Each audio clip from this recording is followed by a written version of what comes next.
વિરલ.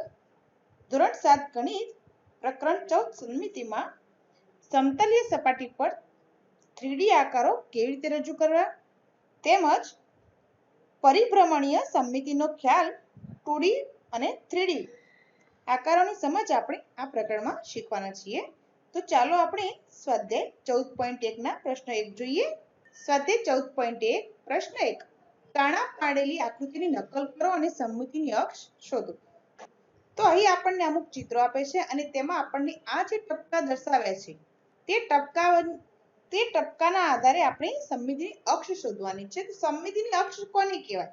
તો ધોરણ 6 માં આપણે શીખી ગયા છીએ કે કોઈ ચિત્ર કે આકાર હોય તેને કોઈ આડી અથવા ઊભી રેખા પર વાળવામાં આવે અને જો તેને ડાબી જમણી બાજુ બંને એકબીજાની સામે બંધ બેસતી આવે તો તે રેખાને, જો તે ઊભી હોય કે આડી હોય, તો તે રેખાને આપણે સમમિતિની અક્ષ કહીએ છીએ. તો અહીં આપણે આપેલ ચિત્રમાં સમમિતિની અક્ષ શોધવાની છે. તો પ્રથમ પ્રશ્ન, આ ચિત્રમાં આપણે જોઈએ તો આ કાણાને ધ્યાનમાં રાખતા આપણને આ રીતની સમમિતિની અક્ષ મળે છે કે જે રેખાથી કાગળને વાળતા બંને ટપકા ડાબી જમણી સાઈડના એકબીજાની ઉપર આવે છે. આકૃતિ બી માં આપણને બે ટપકા આ રીતે દર્શાવે છે. તો આ રીતની ત્રાંસી સમમિતિની રેખા આપણે મેળવી શકીએ જેથી કરીને કાગળને આ રેખાથી વાળતા બંને ટપકા એકબીજાની ઉપર દર્શાવે છે. આકૃતિ સી માં જોઈએ તો અહીં આપણને આડી સમમિતિની અક્ષ મળે છે. તેવી જ રીતે આકૃતિ ડી માં પણ આ મુજબ આપણને આડી સમમિતિની અક્ષ મળશે. આકૃતિ ઈ આપણને ચોરસ આપી છે અને ચારે ચાર બાજુ ટપકા દર્શાવ્યા છે. એનો મતલબ એ કે અહીંયા આપણે એકથી વધુ સમમિતિની રેખાઓ મેળવી શકીશું. તો આપણે જોઈએ તો સૌથી પ્રથમ આપણે પહેલા ઊભી અક્ષ મળશે, બીજી એક આડી અક્ષ પણ મેળવી શકીએ, ત્યારબાદ ત્રાંસી 1 અને ત્રાંસી 2. આમ અહીં આપણને કુલ 4 સમમિતિની અક્ષ મળશે. કારણ કે આપણને જે કાણા આપે છે તે કોઈ પણ અક્ષ રચતા બંને બાજુ સરખા ભાગ દર્શાવે છે. આકૃતિ એફ માં જોઈએ તો અહીં આપણને માત્ર એક જ ઊભી સમમિતિની અક્ષ મળશે આ મુજબ. આકૃતિ જી માં આપણને માત્ર ને માત્ર એક જ સમમિતિની અક્ષ મળે છે. આકૃતિ એચ માં પણ આપણને એક જ સમમિતિની આડી અક્ષ મળે છે. અહીં આપણે એ થી એચ સુધીની આકૃતિઓમાં સમમિતિની અક્ષ મેળવી. હવે આગળના પ્રશ્નો જોઈએ. આકૃતિ આઈ માં જોઈએ તો અહીં આપણને આ રીતે ઊભી એક સમમિતિની અક્ષ મળે છે જે આપેલ આકૃતિની બે બાજુ સરખા ભાગમાં વહેંચે છે. આકૃતિ જે વર્તુળની છે જેમાં દર્શાવેલા બે કાણા આપણને આ રીતની સમમિતિની અક્ષ આપે છે. આકૃતિ કે માં આપણને બે અક્ષ મળે છે, એક આ રીતે અને એક આ રીતે. આકૃતિ આઈ માં આપણને સમમિતિની માત્ર એક જ અક્ષ મળશે. તો અહીં આપણે પહેલા પ્રશ્નમાં આપેલ કાણા અથવા તો ટપકાના આધારે સમમિતિની અક્ષ મેળવી, જે સમમિતિની અક્ષ આપેલ આકૃતિને બે ભાગમાં વહેંચે છે, આપેલ રચનાને બે ભાગમાં વહેંચે છે. પ્રશ્ન 2, આપેલ સમમિતિની રેખા દ્વારા બાકીના કાણા શોધો. પ્રશ્ન 1 માં આપણને કાણા આપ્યા હતા અને સમમિતિની અક્ષ શોધવાની હતી. પ્રશ્ન 2 માં આપણને સમમિતિની અક્ષ આપી છે તો તેના આધારે આપણે કાણાની રચના કરવાની છે. પ્રશ્ન 2, આપેલી સમમિતિની રેખા દ્વારા બાકીના કાણા શોધો. અહીં આપણને રચનાઓમાં સમમિતિની અક્ષ આપી દીધી છે અને આપણે સમમિતિના અક્ષના આધારે કાણા શોધવાના છે. તો આકૃતિ એ માં આપણને અહીંયા કાણું મળે છે. આકૃતિ બી માં અહીંથી જોઈએ તો એક્ઝેક્ટ ઉપર આટલે આપણને બાકીનું કાણું મળે છે. આકૃતિ સી માં આપણને કાણું અહીંયા મળશે, આકૃતિ ડી માં અહીંયા અને આકૃતિ ઈ માં એક અહીંયા અને એક અહીંયા મળે છે. અહીં આપણે જે કાણા શોધ્યા છે તેવા જ કાણા જો આપણે પ્રવૃત્તિ દ્વારા શોધવા હોય તો આ રીતના આકારના કાગળ લઈ લેવાના અને આપેલ સમમિતિની અક્ષથી તે કાગળ વાળવાનો. ત્યારબાદ જે કાણાવાળો ભાગ છે, ટપકાવાળો ભાગ છે, ત્યાંથી તમે સીધું કાણું પાડશો તો તમને આ રીતનું બીજું કાણું મળશે જે કાગળને આપણે જ્યારે ખુલ્લો કરીશું તો આપણને આ રીતની રચનાઓ જોવા મળશે. પ્રશ્ન 3. નીચેની આકૃતિઓમાં અરીસાની રેખા એટલે કે સમમિતિની અક્ષ આપણને આપી છે, જે આપણને અહીંયા તૂટક રેખા વડે દર્શાવી છે. તો આ તૂટક રેખાઓ પર પ્રતિબિંબ વડે દરેક આકૃતિને પૂર્ણ કરો.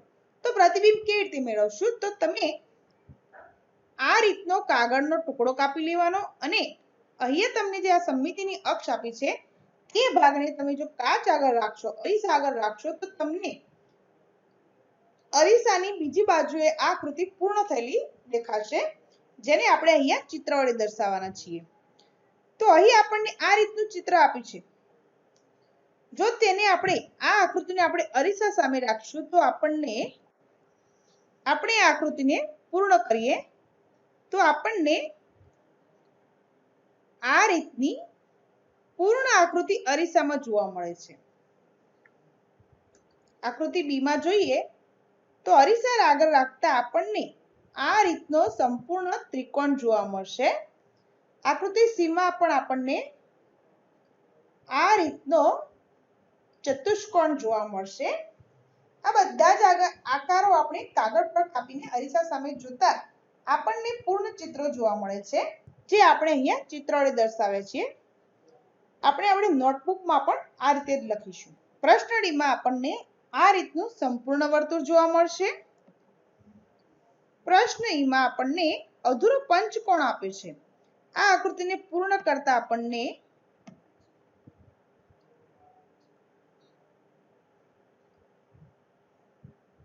આ રીતનો સંપૂર્ણ પંચકોણ જોવા મળશે. પ્રશ્ન એફ માં આપણને અષ્ટકોણની આકૃતિ આપી છે, જેને આપણે જો પૂરી કરીએ, જેને આપણે જો અરીસાની સામે રાખીએ તો આપણને અરીસાની બીજી બાજુ આ રીતનું પૂર્ણ ચિત્ર આપણને અરીસાની બીજી બાજુ જોવા મળે છે, જે આપણને દર્શાવે છે કે આપણી આકૃતિ પૂર્ણ થઈ ગઈ છે. હવે આપણને પ્રશ્ન છે કે શું તમે પૂર્ણ કરેલી આકૃતિના નામ ફરીથી યાદ કરી શકશો? તો આપણે દરેકે દરેક આકૃતિને નામ આપી દઈએ. પ્રશ્ન એ માં આપણને જે આકૃતિ મળે છે તે આકૃતિને નામ આપીશું આપણે ચોરસ. પ્રશ્ન બી માં આપણને ત્રિકોણ મળે છે. પ્રશ્ન સી માં આપણને સમબાજુ ચતુષ્કોણ મળે છે.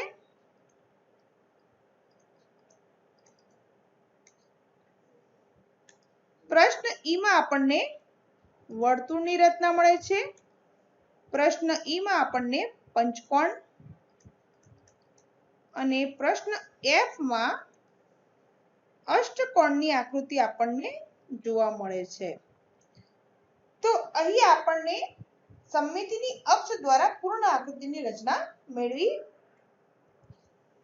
પ્રશ્ન 4.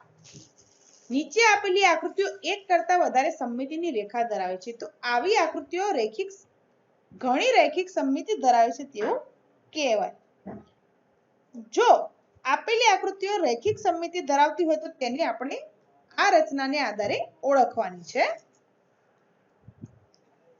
તો આપણે પહેલા આપેલ રચનાઓને સમજી લઈએ. તો એ આપણને લંબચોરસની રચના આપી છે. લંબચોરસમાં આપણે જાણીએ છીએ કે આપણને સમમિતિની ઊભી અને આડી બે અક્ષ મળે છે. ચોરસમાં આપણને સમમિતિની 4 અક્ષ મળે છે. આકૃતિ સી માં આપણને સમમિતિની 3 અક્ષ મળે છે. તો આ ચિત્રોના આધારે આપણને નીચે જે આકૃતિ આપી છે તેમાં જો રેખિક સમમિતિ હોય તો આપણે તેને ઓળખવાની છે. નીચેની આકૃતિમાં જો ઘણી રેખિક સમમિતિ હોય તો તેને આપણે ઓળખવાની છે. તો આપણે તેને દોરીને સમજીશું. અહીં આપેલ આકૃતિમાં આપણને સમમિતિની કુલ 3 અક્ષ મળશે. આ રીતે 1 3. આપણે લખી દઈએ કે અહીં આપણને સમમિતિની 3 અક્ષ મળે છે. આકૃતિ બી માં આપણને સમમિતિની કુલ 2 અક્ષ મળશે, એક આડી અને એક ઊભી. સમમિતિની કુલ 2 રેખાઓ. આકૃતિ સી માં આપણને સમમિતિની કુલ 3 અક્ષ મળશે, 1 2 અને 3. તો અહીં આપણને સમમિતિની 3 અક્ષ મળે છે. આકૃતિ ડી માં સમમિતિની કુલ 2 અક્ષ મળશે આપણને.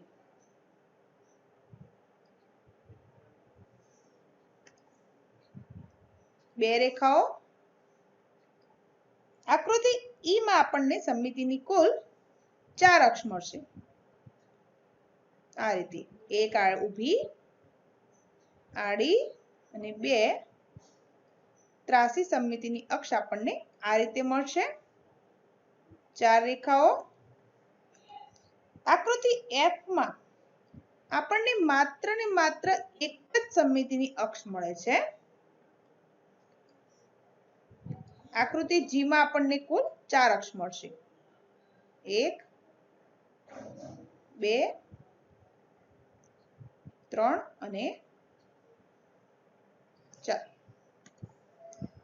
4 રેખાઓ. આકૃતિ એચ માં આપણને અહીં આપણને 6 ફૂલ આપે છે એટલે તેના આધારે આપણે નક્કી કરી શકીએ. આકૃતિ એફ માં આપણને જો સમમિતિની અક્ષની રચના કરીએ તો આપણને કુલ આ રીતે સમમિતિની અક્ષ મળશે. 1 2 3 અહીંથી 4 5 અને અહીં આપણને 1 મળશે 6. તો આકૃતિ એચ માં આપણને કુલ 6 સમમિતિની રેખાઓ મળે છે. તો અહીં આપણે સ્વાધ્યાય 14.1 ના પ્રશ્ન 1 થી 4 માં સમમિતિની અક્ષ શોધી તેમજ આપેલ સમમિતિની અક્ષના આધારે કર્ણની રચના તેમજ જો આપણને કોઈ અલગ રચના આપી હોય તો તેમાં રૈખિક સમમિતિ કેટલી મળી શકે તે ચિત્રના આધારે શોધ્યું. જો આપને મારો વિડીયો પસંદ આવ્યો હોય તો મારા વિડીયોને લાઈક અને શેર જરૂરથી કરજો. તેમજ ગણિત અને વિજ્ઞાનના નવા વિડીયો શીખવા માટે મારી ઈ ક્લાસ વિદ્યા ચેનલને ચોક્કસ સબસ્ક્રાઇબ કરજો. Thank you.